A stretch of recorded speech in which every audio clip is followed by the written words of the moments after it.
This allowing conference you will now be recorded.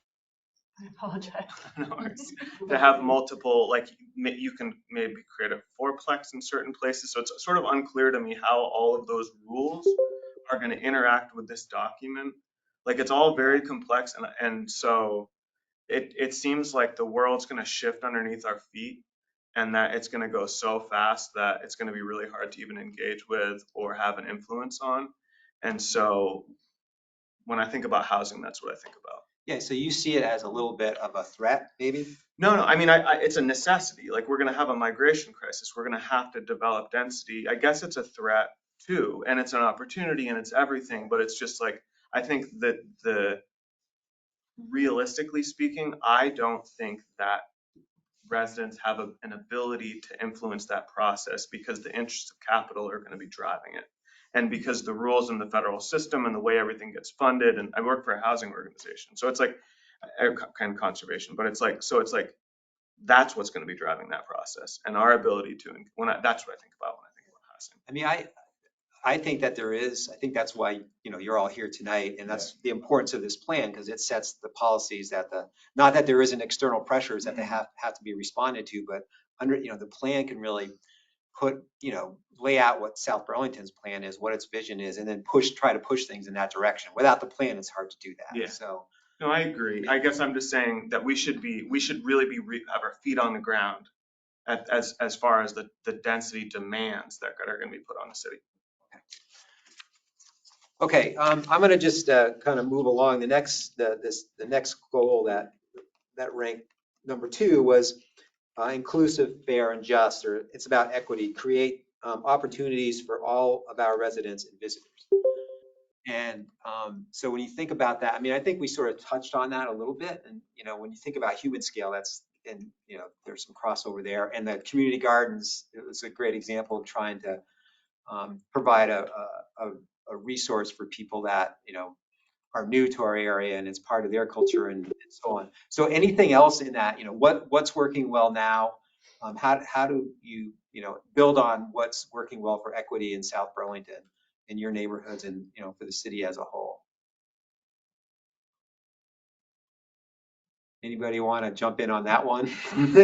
Yeah, go ahead. The schools. I mean, it's really, that's where, I mean, clearly the schools can't do everything, but I mean, I truly think that it's a real place where kids can mix if they're open to, trying experiences where they're really, mingling with people and their peers from other parts of the city. I feel very frustrated that our recreation programs have not really been able to develop. Our schools have increasingly needed their recreation space, and so we have less opportunity to, on the city side, use those spaces, and we don't have our own indoor recreation center. And I think that, I have very vivid memories of a very vivid recreation program when I was a child, and going and Yep. Spending my summers, at our recreational, areas. And we don't have that experience here as much unless you're in sports, and I think that. And where do you think what's the equity issue around that? Because they're more affordable. They're more affordable than joining the Edge or than, right? I mean, it's a way for parents to get childcare when they're at work. You have your kids, for less than, $80 sometimes, spending, a day somewhere doing something really enriching. Right. So it's, getting a babysitter for less than $80 for a full workday, good luck. There's just a lot that I think comes out of municipal recreation, programming that we aren't able to offer right now. Okay, thanks. Anyone else on the equity question? Where is there room for improvement in South Burlington overall, or in this part of the town? Is it a question that people have really grappled with much? Yes, Sandra. Well, one thing was, and what's written about this, I wish it said current and future residents, because I don't know if we're talking just about current residents, but given what was, I think Isaac talked about, we're going to have in-migrants, especially because of climate. And so I think we need to be welcoming. And I've attended meetings where people are very anti-population growth. And I think in terms of climate change, to be humane and inclusive, we've got to welcome new people because we're a more hospitable place to live. And I guess that's mostly what I wanted to say on that. That I think that's really, that goes back also to what Peter said about affordable. If you're going to be inclusive and equitable, you've got to have more affordability than we have. Right. Well, to come and live here. It's not easy to come and live here. Yes, and well, thank you for bringing up welcoming, because to me that is something that we can all do, right? And you don't need necessarily government to make everybody welcoming, and I think most Vermonters are welcoming, but being sort of intentional about it is a great thing. And I know we should talk about affordability because it came up as well, but I think you just raised your hand. Yeah, the affordability and the equity, one of the big forces because of the way South Burlington is capital investment. People are going to come in, going to want to develop South Burlington because it's got a lot of space and a lot of things, and they could make a lot of money. And I think we have to be very careful that we don't allow capitalism to run rampant. I'm a capitalist, but it should be under control to a certain level, because just letting them make as much money as they can on South Burlington isn't the proper way. I think we should be more human, more equitable, more affordable, not to strangle the capitalism, but to rein it in a little bit and make sure that the equity is there and that the humanness is there. And yes, that's what Thank you. And who was it who brought up affordability? We couldn't see you earlier on because the presentation was up, but Peter. yeah, Peter, did you want to talk a little bit more about that? You're muted, just. Yeah, I guess when I look at those goals without the term affordability in there, from a lot of different perspectives, taxes you pay, the affordability of the housing, the affordability of anything else that the city offers to residents. And I think that needs to be a major term that is not just added in on the sides. Okay. What do you, Kelsey, what's your reaction to just these being modified at all? Is that a possibility, or?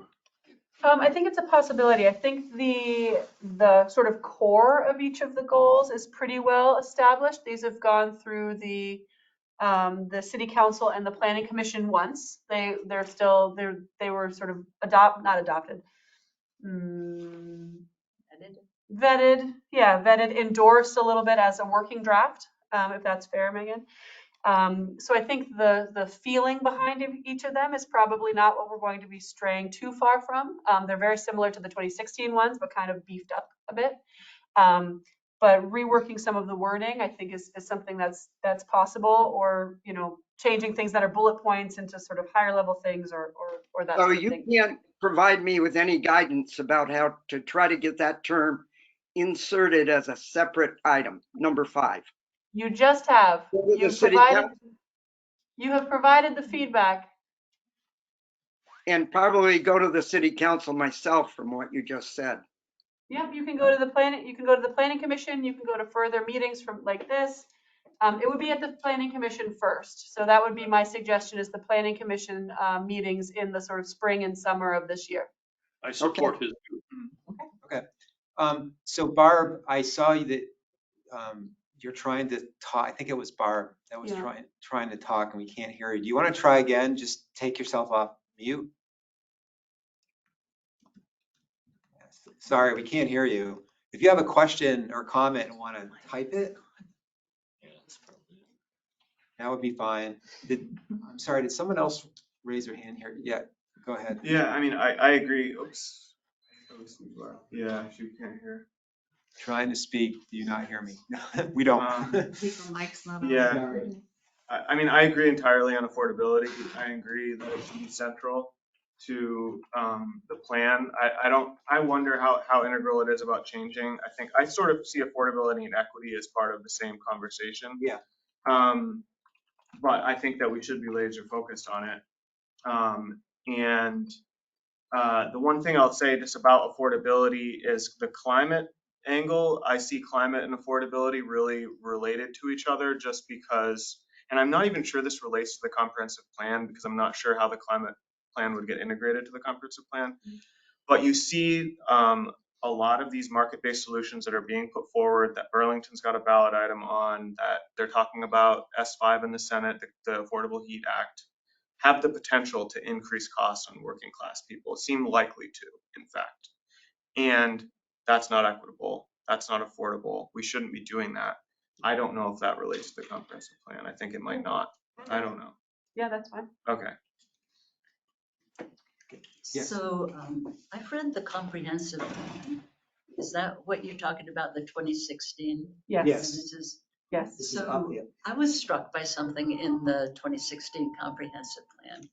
And that was that this section had something for this person, and this section had something for this person, and this section had something for this person. And they contradicted. They were mutually exclusive. So I don't know how we can edit that kind of thing and say, you know, a comprehensive plan doesn't just include something everybody wants to put their, their wishes in there. It's got to be viable and doable. I guess I will say that the previous plan did have, it included a lot of objectives and strategies. Like at the end of each section, there were bullet points, and there were somewhere in the 200 plus range of the strategies. Like there was a lot. There were a lot of those in there. Our goal is to make those more functional, and part of making them more functional is having fewer of them that are more comprehensive in themselves. So measures that are a solid objective that would be good indicators of equity and affordability and environmental protection, for example, might be able to fit into one objective with one good metric, and trying to resolve some of what you're seeing in sort of policy conflicts. I don't believe there's a lot of things that are true. You truly could not at the same time do both of them, but they do sort of contradict each other. So the goal in the new plan would be to try to resolve some of those policy questions at the Planning Commission level over the spring and summer, and then through the public hearing process in the fall, and try to come up with more integrated, sort of cross-cutting goals that touch multiple areas of concern instead of everything, dealing with a silo here and a silo here and silo here, trying to bring those things together more effectively. And then would there be some kind of measurement after a certain amount of time? How are we doing? That's the goal. There are certain things that are very difficult to measure. For example, I spent a good amount of my day today trying to figure out if there was a way to measure community. And it's extremely difficult, and I didn't come up with anything that I was really happy with. So there are certain things that are very hard to measure, like the number of recreation programs offered, measurable. Are we reaching an equitable, like diverse population in our city? It's a little bit more difficult. So doing measurable metrics for as much as we can is the goal. But with the idea that there will remain a few things here and there that are more qualitative and are more sort of feeling, and does it feel better here than being true numbers. Does that help? Yes. Great, thanks, Loretta. It should be better, is what I heard. It should be The better. next plan is going to be better. Not that the old one was bad, but there's room for improvement. Right, right. Barb, we can see you. Did you want to try your mic one more time? Is this better? Can you hear me now? Can you hear me now? Yes. Yes, Barb. I am so sorry. I am in a camp in the California desert and I don't have a great connection. But I've been listening to the conversation. I have lived in the Chamberlain neighborhood since I retired. That's been 17 years and I can't say enough good things about my neighbors and the city that I have chosen to call home. There's one thing that I heard tonight several times, and I just need to take exception. And I hate to be the, I love all the good stuff, but I also need to raise a concern. I am, Megan knows how much I walk. I do about 1,500 miles a year. And while we have pretty good facilities for bikes, we don't have great facilities for people who walk. My experience is that I see and experience a lot in Chamberlain neighborhood, a lot of bicycles on the sidewalks. And they expect me to move, and I do that because I don't want to get run over. But I think the whole issue of bike ped needs to be looked at. I love what we're doing in terms of going over the interstate, those kinds of things. But somebody mentioned there is a whole section of Patchen Road that doesn't have any kind of a sidewalk. It's not very safe. I walk it, but it's not very safe. So I would encourage somewhere in all of this for people to look at the bike ped balance. Because I think that we will see, I mean, I live where I live so that I can walk. But I think we need to think more about sort of long-term as we're looking at that because it has an effect on the climate. It has an effect on the attraction of certain neighborhoods. And so I hope that you will just sort of put that in the mix of the conversation. Thanks. And again, I'm sorry for all the hassle about trying to log in with a relatively minor point. I guess, okay, as long as I've got the floor, I also want to support the whole concept of affordable housing. I live in probably the most affordable neighborhood in South Burlington, and yet it is quickly becoming not affordable, especially as the airport removed a lot of that housing, et cetera. And I think the other piece of housing is thinking about housing for senior citizens. We have a growing number of those folks in our community. And what I see is multifamily developments where there are 2 or 3 flights of stairs. I can still do that, but I know a lot of people in my age group who can't. And so looking at something where there is outside access, and I know this is asking a lot, but where there is outside access from the unit, and also there are not a ton of stairs. There aren't 2 stories in the unit that people have to climb. So access in terms of walking and access in terms of senior citizens. And you know what? If I had a stroller and a kid and all of that, and maybe I'm a grandparent, it would be really more challenging to deal with that flight of stairs. So somewhere in there is a good sense of balance. Thanks. Great, thank you. I hope the walking's nice in the desert. So I'm going to move us on to climate resilient. So that's the third goal, and it's emphasizing sustainability for long-term viability of a clean and green city. And so, where do you think there's opportunities in your neighborhoods for a clean and green city? Go ahead, Isaac, then I'll. Sorry. Yards, just our yards is, I don't know, again, like I'm having trouble relating everything to the comprehensive plan and the boundaries of it, but the Chamberlain neighborhood is sand and everybody cuts their grass. It doesn't matter how short you can cut it pretty long and it's going to burn out in the summer. And so that's true of cityscapes and all over, especially if it's sandy, but just in general, especially since we're getting hotter, drier summers. And so there are ways to manage it that's just so much better for soil carbon, for birds and bees, for just the whole nine. It can look a little messy. So my neighbors don't always appreciate my yard, which sometimes has 20 yards of wood chips in it. But like it's better for the climate. And so that type of education about biodiversity in even just our lawns, it can go a long way. It'll make a big difference. There's more bees and birds on my lawn than my neighbor's lawn by a long shot. That's a good neighborhood scale Yeah. strategy. So, Yeah. you got a comment? No. Oh, sorry. Yeah, Megan. Yeah. Just thinking about, pervious surface, I think, we also have an underground stream in Chamberlain neighborhood. And some of our basements are not dry during heavy rain days. But also I would say what I'm really hopeful that could be a mix between opportunity oriented and climate resilient is Vermont Gas is now working in the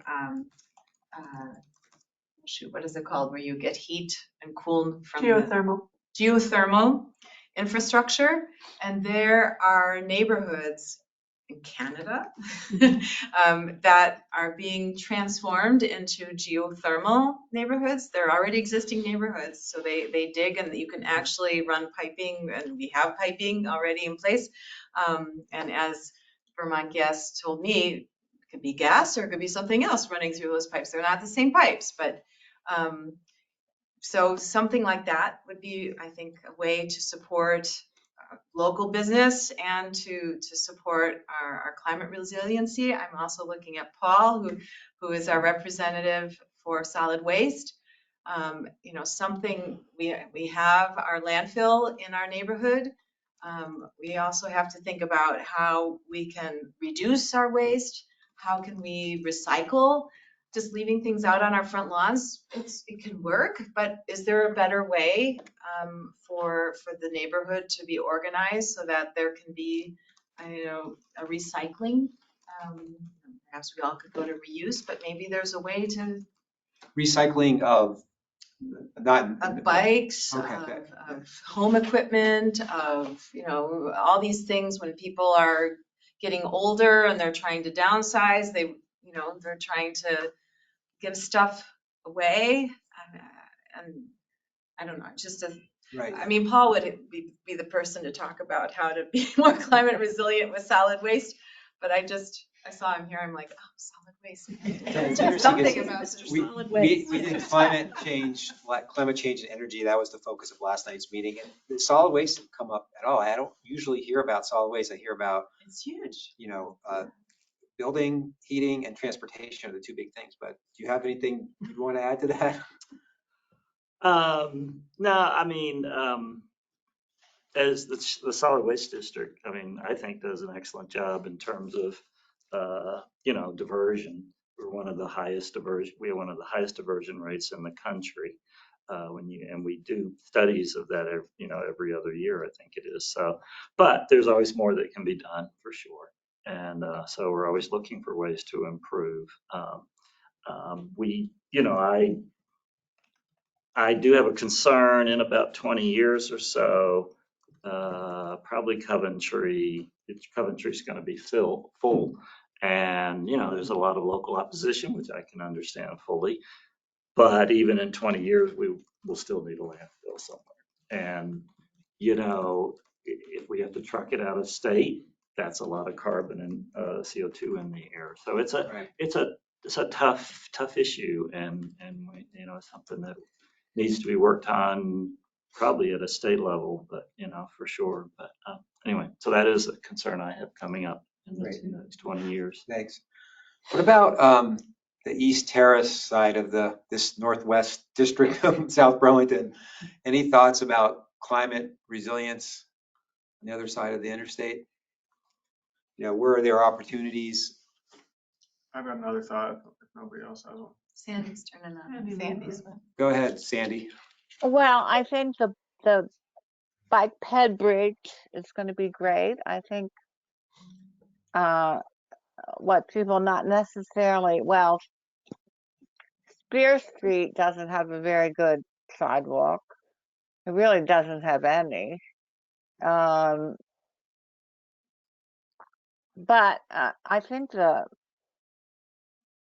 being able to have alternatives to auto travel is very important. I also find people use front porch forum to downsize and get rid of stuff. Maybe I think the whole idea of marketing, um, giving away your stuff and getting it to other people, as opposed to, and also just not acquiring so much stuff. Right. And I think it needs to become a norm to acquire less, Yes. or to, I buy clothes at replays, uh, because I don't want to always buy new stuff.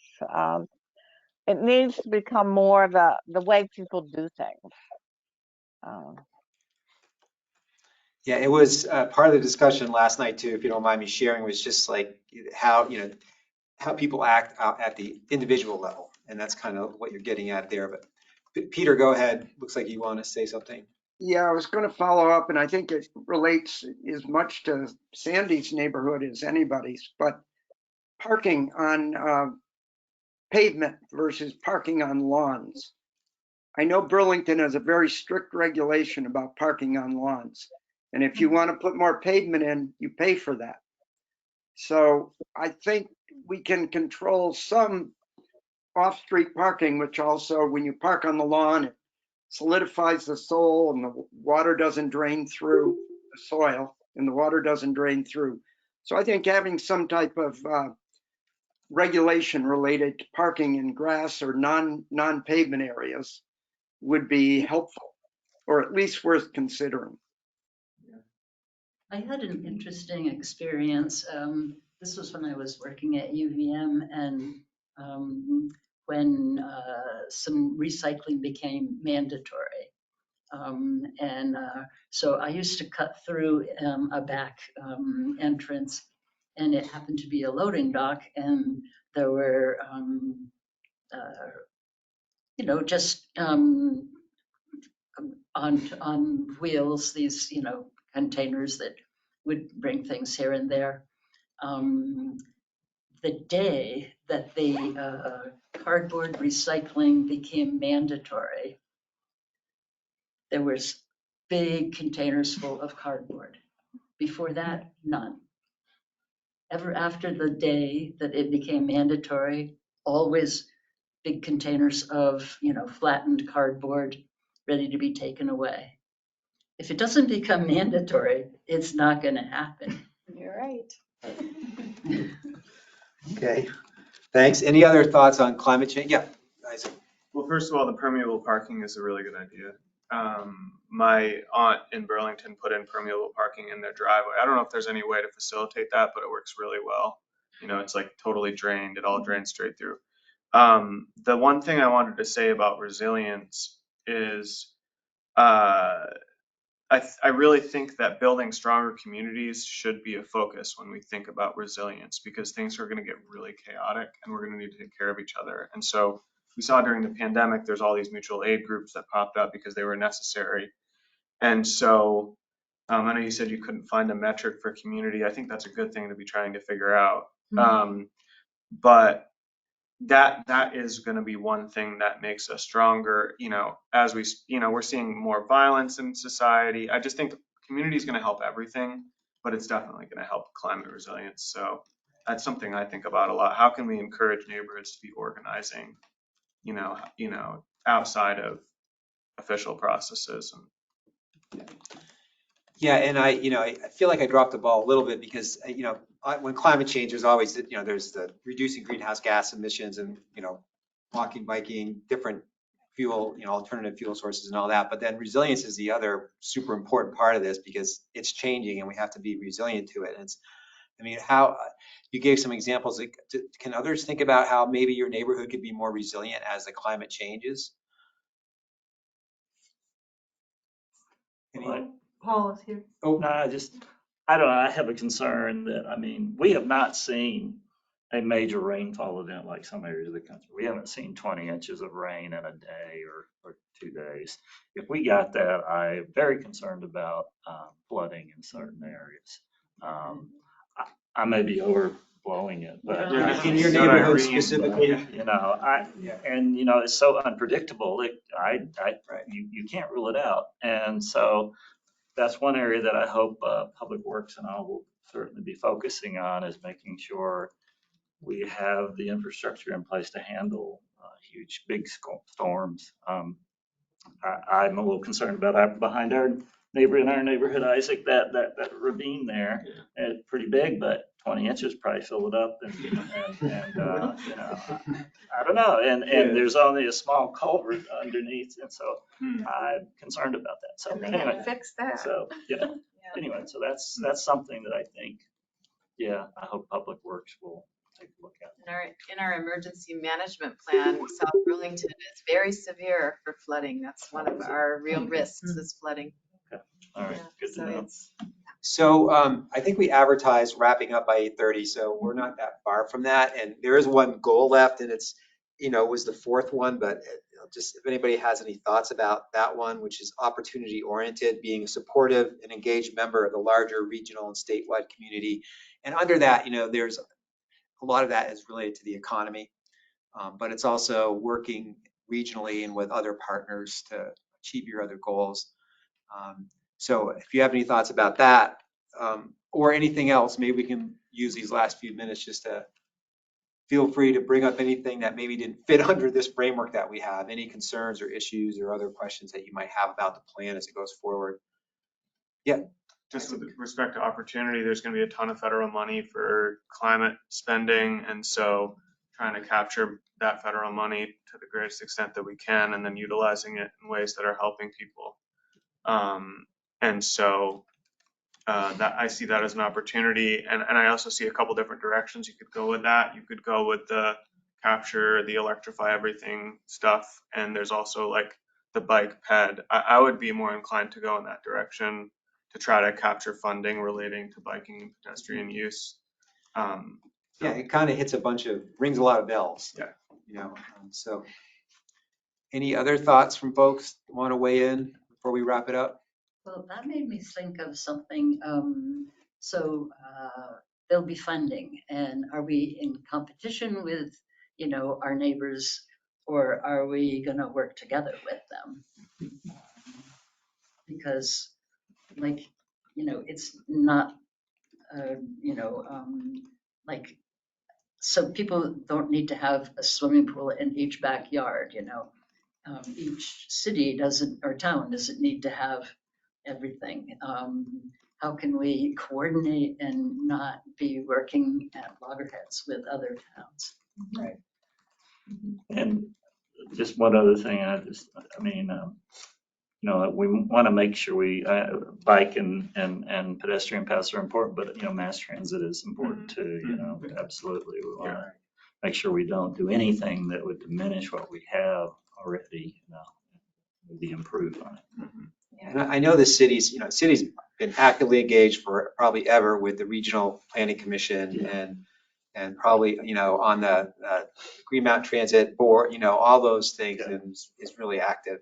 But it's a good point, like where are there opportunities to share resources? It's an important part of affordability too. Yeah. It really is. Yeah, every Vermont community is small. Right. When you boil it down, right? And in Kelsey's slide earlier on, you just kind of saw the blue blob around Burlington, South Burlington, Williston. There's strong connections between all these communities. Sure. And also identifying what we have that we want to keep, and identifying, what we want to change. We don't want to lose the good, right? Just for change's sake. Right. Okay. Any last thoughts of folks online? Parting thoughts of wisdom from the virtual world? Okay, thanks. Kelsey, did you want to? Thank you. Yeah, thank you everybody who's online and in the room. Just a quick reminder, there is a page or series of pages on the city's website. There is a 5-minute, well, more than 5 minutes if you take more time than that, but a poll about our vision and goals, some opportunity to add some more feedback about those goals, about other topics and things. There's also an open comment form. So if there's anything else that you'd like to submit in writing, that form is also on that website. And if none of that is appealing to you, you can also email planning@southburlingtonvt.gov. As previously mentioned, there are still quite a number of these meetings left. There's recreation and culture was brought up a few times today. There's a meeting on Monday that's recreation, culture, public art, all of those sorts of topics are in our Monday meeting. But otherwise, thank you very much for participating. I very much appreciate you all coming out tonight or attending online.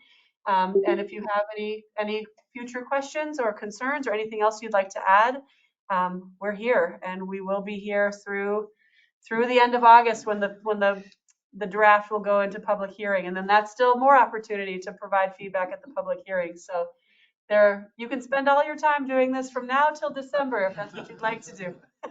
You can come join me. So thank you, everyone. Thank you for everything you're doing. Thank you, Barb. Thank you so much. Towards, you know,